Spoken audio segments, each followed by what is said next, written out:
Breaking news, Haji Lulung meninggal dunia. Tokoh Tanah Abang yang juga Ketua DPW Partai Persatuan Pembangunan DKI Jakarta, Abraham Lunggana alias Haji Lulung meninggal dunia pada Selasa 14 Desember 2021. Haji Lulung dikabarkan meninggal dunia pada pukul 10.51 waktu Indonesia Barat di Rumah Sakit Harapan Kita, Jakarta. Ketua DPP P3 Ahmad Baidowi meminta seluruh pihak memaafkan segala kesalahan dan dosa Haji Lulung selama hidup. Selain itu, ia juga meminta agar seluruh pihak mendoakan almarhum Haji Lulung.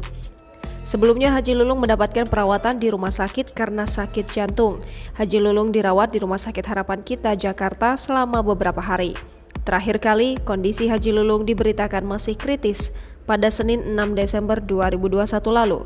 Saat itu dia masih terbaring di ruang ICVCU Rumah Sakit Pusat Jantung Harapan Kita.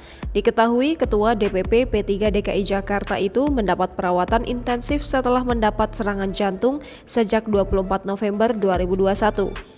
Kepala Kelompok Staf Medis Rawat Intensif dan Kegawat Daruratan Kardiovaskular, Dr. Dafsah Arifah Jusar menjelaskan kondisi Haji Lulung masih kritis. Haji Lulung saat itu masih menggunakan alat bantu pernafasan serta hemodinamik untuk pemantauan aliran darah.